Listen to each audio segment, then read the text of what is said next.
Aring Camille! Hi everyone! So today, anniversary na namin ng jowa ko. Pero bago nga yan, tara samahan nyo nga muna kaming bilhin nga tong sidecar ng aming motor. Maaga nga kaming umalis nga ng bahay para nga tignan yung sinasabi ng barkada niyang sidecar dito sa may KC1. Malapit lang naman yun dito, kaya naman pinagtanong-tanong na lang namin kung saan yung exact location ng bibilhan nga namin ng sidecar. And tada! Manghang-mangha nga yung jowa ko dyan. Gandang-ganda nga siya sa sidecar. Mura nga lang yung pagkakabili nga namin dyan, pero yung pagkaka-alignment, ay, Diyos ko, daig pa bumili nga ng bagong sidecar.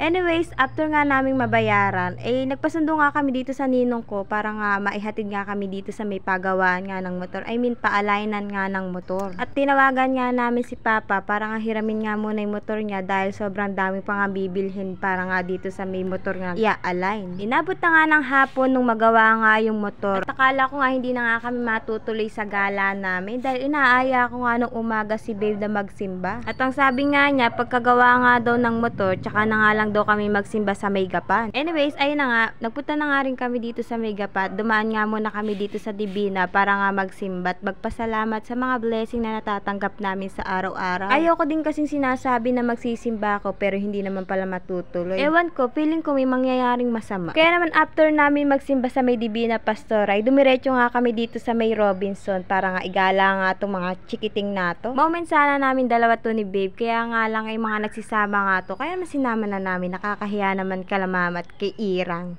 Charis. Pagkarating nga namin dito sa may Robinson, dito nga kami dumiretso sa may playground. Ang balak talaga namin ni Babe ay dalhin nga si Bia doon sa may Kids Paradise para nga doon sila magwanto sawang maglaro. Pero dahil nga kasama nga sila Peng, yung mga pamangkin ko, dito na nga lang namin sila dinala para nga tipid. Very mindful, very cutesy, very kuripot. Pero in fairness, tama yung ginawa ni Robinson dahil dyan nakatipid ako ng 200 plus. At ayun na nga, iniwanan nga muna namin sila saglit para nga humanap ka ng kakainan. Habang naghahanap nga kami ng kakainan dyan, ay bulong ng bulong nga dito si Babe. Bakit daw napakarami namin kasing kasama? Moment nga daw dapat namin yun dahil anniversary nga namin. Hindi tuloy siya doon makakain sa gusto niyang kainan na restaurant dahil iniisip niya yung mga kasama niya. Tapos, puro bata pa yung mga kasama. Tinatanong nga niya ako kung gusto ko daw ba doon kumain, syempre dahil dakilata ang kuripot. Sinabi ko hindi, kahit siya naman tong yung magbabayad.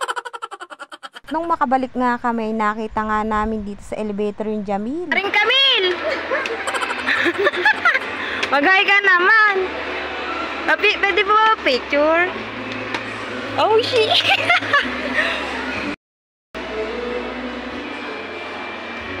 Pakainom sa tan. Lupo! Thank you! Thank you!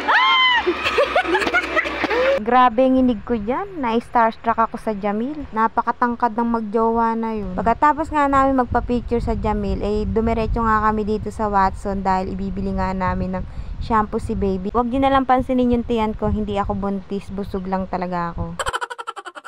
Yun lang naman yung binili ko after nga nun ay nagbayad na nga rin kami. At ayun nga, nakasabay ko na naman nga si Maring Camille dito sa Watson. At alam niyo ba guys, kung mahihain ako, mas mahihain pa pala itong si Maring Camille. Diyos ko, si ate girl, kilig na kilig. Abay ayaw pang lumabay sa kakabidyo. Hindi na nga namin napansin yung mga oras na yan, kaya naman napagsaraduhan na nga kami ng mga pasod sa Robinson. Sa KFC nga sana namin dyan gustong kumain, nga lang ipasarado na nga sila, kaya naman lumipat na lang kami sa plaza. Si Babe na nga lang yung pinag-order ko, aba mahirap na, baka mabudol na naman tayo. Nabudol na nga tayo sa may sidecar ng motor niya, abe wag na tayong pumayag na mabudol pa tayo dito sa pagbabayad sa fast food.